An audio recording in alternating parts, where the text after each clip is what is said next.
Hello my friends, I'm Rich Larson and I'm the RC Tire Guy. Today I want to break down my revised double blip approach. In my opinion, this is one of the most useful techniques for handling obstacles. It really creates that foundation to then build on top of for all the other techniques that riders want to learn. Now in this video, we'll be getting in depth with power collection. It's an imperative piece to your double blip approach that is 100% required. If you're curious what power collection is, or you'd like a little refresher, check this video out right here. You will need it when we get to about step 3. This approach is essentially 10 different drills I suggest getting dialed 95 to 100% before moving on. We're taking the complete double blip and breaking it down into bite-sized pieces anyone can practice. Okay, so this video is over 20 minutes long. We're going so in depth, and honestly, I could go even further. But that being said, please share this video with a riding buddy or a riding group. Let's blow this one up. Keep in mind, you should be able to do each technique nearly 100% of the time before moving on to the next. Everyone is guilty of rushing straight into the obstacle and trying to double blip right away. I can almost guarantee if you master all these steps, it'll save you time in the long run. Hold yourself accountable and don't rush. Now let's get right into it. Starting with a simple body position drill that we see used in all disciplines of riding. I promise this will relate to the double blip significantly later on, so bear with me. A standing acceleration and deceleration drill to maximize your movement on the machine and counteraction of outside forces. This drill isn't just an energy saving drill when we're out on the trail. This is the proper position for jumps, log doubles, and certain obstacles. The key piece here is the head forward, chest down, hinged position, and straight knee position that I see so many riders struggle with. I suggest everyone film themselves and make sure they're getting deep into this acceleration form. This exaggeration of movement back and forth in front of the outside force being exerted on you by the machine, as well as obstacles, is a key piece to your double blip approach. During a double blip, we can't be stationary with our body. Movement is key for counteraction. Learning to lock your knees while maintaining a hinged position is a key piece to tractable control through your obstacle approach. The goal with this drill is comfortably doing this one-handed. Taking the hand off the bars is a sign you're moving in front of the outside forces. Again, movement on your double blip is key. That's why we need to be comfortable with this drill. Moving on to our second drill, we take that same acceleration and deceleration form we just worked on and apply it to an obstacle. Now, the obstacle you can practice this on can be anything from a small log that doesn't require a front tire lift to a sharp dirt incline. The goal is riding over whatever obstacle we're practicing on and finding that same acceleration form at the right time. We enter the obstacle in a centered, ready position. As the front tire begins its transition up the face of the obstacle, we begin our movement to the head forward, chest down, hinge hips, and straight knee position. There's a few key understandings here.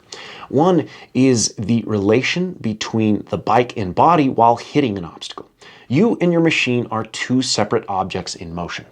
Separate is the key word here. During a double blip, or any riding for that matter, we aren't tied to our machine. Movement in counteraction is key.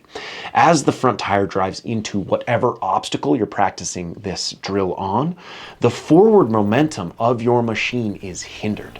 Although because you are separate from the machine, your body remains in motion forward.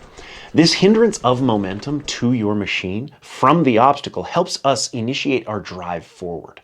Understand we're both simultaneously rolling on the throttle up the face of the obstacle, initiating our drive into the acceleration form with our body, as well as being assisted forward from the hindrance in motion. Finding the timing of these three pieces together is key. Keep in mind on this drill, we aren't using the clutch. The rolling on of the throttle should be timed just before the front suspension begins to compress into the obstacle. The head forward straight knee position should be timed with the compression and rebound on and off the obstacle. We maintain a slight steady throttle all the way until the rear tire contacts the obstacle. At this point, the front tire should be lofted into the air, our knees should be straight and locked, our head should be completely forward over the front fender. From here, we roll off of the throttle and hinge back into the deceleration position as the front tire drops. The hinge back with the hips also slows the front tire drop for a smooth transition to flat ground as we return back to that ready position. Remember, we're getting each of these drills up to 95% dialed before we move on. I'm going to keep saying that. Especially on body position specific movements, filming yourself is key. You may think you're exaggerating when you're really not. Drill number 3, we begin our pivot into the power collection side of what I call quick descending RPM practice. Here, we learn how to collect our power. This is the key piece of your double blip approach as it pertains to throttle and clutch control. Learning to catch the back end of the RPM is a key piece to your consistent lift. Again, if these terms aren't making sense to you, make sure you watch our video on power collection right here. That being said, your RPM descends by itself at a natural rate. Listen here. Natural rate?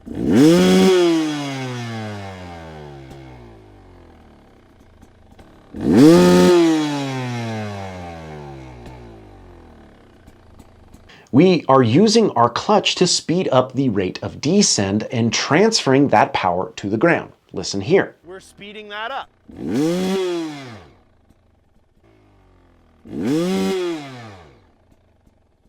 Hand was off the throttle, right? The key piece here is first learning the 2 separate throttle on-off, then feeding the clutch out and in. Then working the timing closer and closer together, as well as faster and faster. The goal of this drill is finding consistency in sound. We also really have to pay attention to keeping the throttle and clutch separate. I can't stress this enough. Most of the time we see throttle on, clutch out at the same time.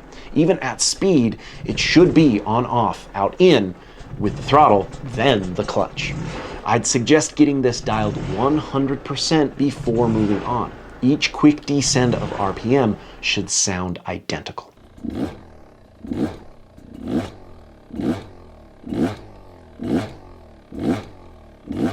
For drill number 4, we're practicing coordination. This first should be done with the bike off. Understand, a double blip is an extremely complicated and coordinated combination of balance, body position, suspension, compression, rebound, as well as power delivery and collection. It doesn't hurt to find the coordination of all those pieces with the bike off. It's also much safer. This essentially is the exact movement you'll be doing with the bike on as we attempt our first blip or clutch up. But that's a few steps away. With one foot on the ground, or a step if you're on the shorter side, start in a centered position. From here, we initiate the drive with our body position, moving the knee that has the foot on the peg directly towards the radiators. We should be pressuring through that peg. Simultaneously, as we initiate that drive forward, the front brake comes in, the throttle comes on, and from here, the body position is forward, the suspension is compressed, the throttle is on, and the clutch is in. We have 3 loads of power that we use for an efficient lift. We have body position forward, suspension compressed, and a loaded engine. With the rebound of the suspension in this order, the hips come back, the front brake comes out, the throttle turns off, and finally the clutch comes out. These are all timed extremely close together, but we're still following the on-off, out-in rule we established in drill number 3. The repetitions here should be repeatable as instinct before moving on to a running bike. The next drill, we do the exact same thing with the bike on. The movements, positions, and steps are all exactly the same, although the key piece that should be mentioned is to make sure you are turning the throttle on as soon as you maximize the weight towards the radiators for suspension compression. I see this over and over in clinics I do. The tendency is to revert back to delivering throttle and clutch at the same time as you snap your hips back with the rebound of the suspension. We're using collection in all of these drills. This drill should sound exactly the same as drill number 3, although this time the front tire is coming into the air consistently. The quick descending RPM sound should sound the same every time, even when the front tire lifts.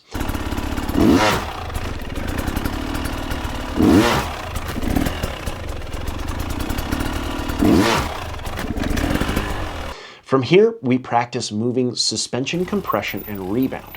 This is key for getting that front tire into the air as well as finding rebound off of the obstacle.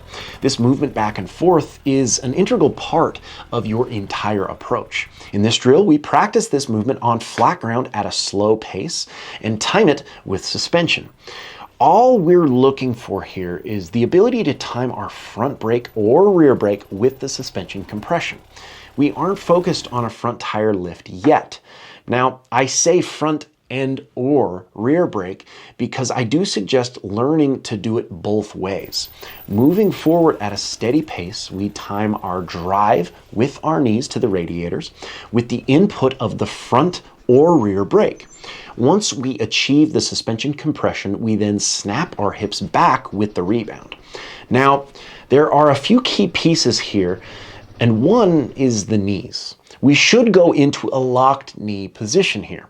This drive back with the hips and knees, timed with our suspension rebound, should create a slight lift with the front tire. Again, we aren't adding any throttle or clutch here. This lift is all done with brakes, suspension, and body position. Also, take note of my upper body.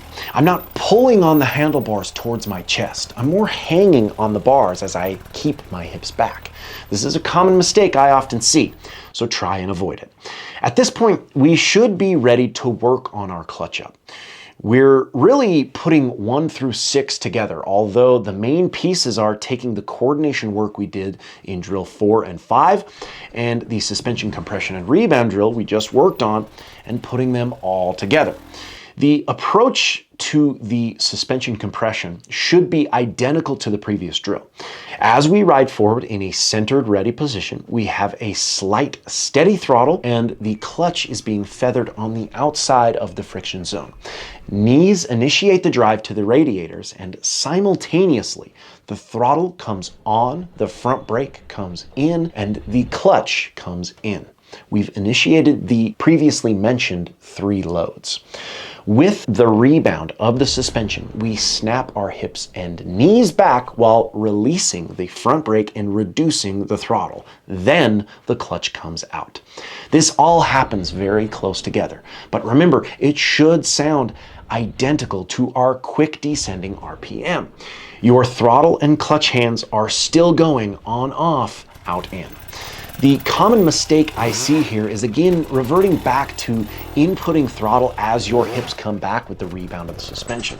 Remember, the throttle is on when the weight is forward, then off as the hips come back with the rebound of the suspension. In fact, the throttle should be nearly all the way off before the front tire even leaves the ground. The clutch up is a drill that should be repeatable and consistent. The importance of the consistent lift every single time is imperative for your continued approach of the double blip. Without a consistent clutch up, the rest of your obstacle approach will fall flat. This is usually where we see riders hit that plateau in their progression. Without a consistent placement of the front tire, you won't get the hindrance in your machine's momentum needed, allowing you to get in front of the machine. Getting your clutch up completely dialed before you jump to an obstacle is 100% required. Moving on, we're making a big shift now. We'll be working on the unstuck technique or the static zap. Now, this technique is not only related to the double blip, but it's extremely useful to every rider. Using a simple obstacle and working your way larger and larger, we practice a no momentum approach. I've said this a million times on the channel and at every single clinic I do. Lack of momentum exposes flaws in your technique. This is a great drill for your understanding of input of body position, balance, power delivery, and collection. Starting with your front tire in the same spot on the obstacle you'd place it if you were doing a double blip, just above 3/4 of the way up the obstacle, we place one foot on the ground. I personally prefer the left foot on the ground and the right foot on the peg, but I suggest practicing it with either foot. We begin a slight slip and input of throttle. We should feel the bike creep forward into the obstacle. Now, I'm using my front brake to hold the machine in place, but I also suggest learning it both ways, front or rear brake. Understand, if your right foot is down in certain situations, you're going to have to use your front brake. That's why it's so important to practice all forms of control. You should be slipping your clutch enough to feel the front suspension load into the obstacle. This load will also assist with your balance as you stand up onto the pegs. Now from here, all these movements happen extremely quickly. We step off the ground, standing up onto the pegs and initiating our drive forward with our body position. At the speed in which our body is moving forward, we increase the throttle and load the engine. At that maximum point forward with our body, we reduce the throttle, then release the clutch. Up onto the pegs, drive the weight, increase the throttle, reduce the throttle, release the clutch. A few common mistakes I see is first the inability to use our front brake and throttle at the same time. This requires a slight regrip with the throttle hand forward and a practice of simultaneous control of both. As you set the front tire and prepare for your unstuck technique, if we're seeing a lot of movement with the front tire up and down on the obstacle, this usually means we don't have that front brake and throttle control skill dialed. Another mistake that is so common is releasing the clutch too early. If you haven't initiated the drive completely forward when you release the clutch, we don't have room to allow the machine to come out from under you. I always say, think of this drill like you're trying to get your body to where your bike is going to be when you release the clutch. You're getting ahead of the machine so it can come out from under you and up the obstacle. With too early of a clutch release, you'll either spin on the obstacle or have to chop the throttle and drop to the frame on the obstacle. Another way to think of this drill is getting your rear tire to where your front tire is. The initiation first has to be done with your body. The main understanding with the unstuck technique is this is the second blip of the double blip. Almost identical. Now in this video, I'm sure you remember me talking about the hindrance of momentum applied to your machine from the obstacle. This allows you to get in front of the machine. This is so important for your complete obstacle approach. During the unstuck technique, we are stationary. So there's no momentum to be hindered. So we have to create that momentum forward with our body by jumping off the ground and getting in front of the machine. Then we release the clutch. The way this technique is almost identical to the second blip of the double blip is the similarities in movement with our body. Notice when the front tire is just about to make contact with the obstacle during the double blip. Just before we receive the hindrance of momentum, where is my body position? It's completely back, just like the static zap. Once that momentum is hindered, I drive forward just like the unstuck technique. Side by side, they are so close, and why it's so key to first get this technique completely dialed. For step number 10, I trust you have everything 100%. We begin to put them all together. Now, a great way to practice the double blip is on a very safe obstacle. I think riders like to jump right to a log, a rock, or a ledge, when the same practice can be done with more confidence on a small, sharp dirt incline. This way, we don't have to worry so much about the backside of the obstacle. We approach the obstacle in our centered ready position. We initiate that suspension compression the same as we would on flat ground to get the clutch up. The timing of this all depends on the size of the obstacle. The way I look at it is any obstacle up to 2 feet high, the lift is initiated at the same distance away from the obstacle as the obstacle is high. So if it's 2 feet high, we would start the lift 2 feet away. As the obstacle size increases, the place the lift is initiated is usually just under a bike length away. In my opinion, there isn't a steadfast rule for every obstacle. This really comes down to feel instinct after repetitions. One tip I like is, to an extent, the earlier I lift the front tire, the more time I have to load the engine for the second blip. More load equals more propulsion over larger obstacles. Also, more time to adjust the placement of the front tire. Now, the front tire placement is usually just over 3/4 of the way up the obstacle. Again, the second blip is the same as the unstuck technique. It's just happening faster because of our movement and momentum. The body position during the double blip is entered in a centered position, forward to initiate the suspension compression, back with the rebound of the suspension to lift the front tire, forward as the front tire drives into the obstacle, and back again to hold traction over the top. Forward, back, forward, back. Commonly, we have a couple questions on what happens over the top of the obstacle. The main goal is to have enough propulsion from the 2 blips beforehand to not need any extra input of power over the top. That being said, most of the time, I transition from using the collection to get the front tire into the air and to get over the obstacle to a very steady input of throttle and clutch together at the lowest point of RPM to hold traction. So as soon as the rear tire drives into the obstacle, I've reduced the throttle and I feel the RPM quickly collecting. Once we reach the lowest point of RPM without stalling, we then input throttle and clutch together to maintain tractable movement over if needed. Now, a great practice for control over the top of the obstacle can be done during the unstuck technique. The practice is all focused on the way you land after the obstacle. You should be able to land front tire first, rear tire first, and both tires at the same time on command. Being able to differentiate and apply the required power delivery and collection control over the top of the obstacle is a great practice for your double blip approach. Unfortunately, the double blip is very complicated. It takes time, obsession, and practice. Repetitions will get you further than anything, although the right repetitions can make the whole process more efficient. Again, that was a really long breakdown. If you stuck around for the whole thing, the easy part should be getting out there and riding. Again, give it a share if you enjoyed it, and tag me in your practice videos on Instagram at RichLarson511. Make sure to follow at IRCMoto on Instagram, and I hope you are enjoying the channel. Until next time, keep shredding.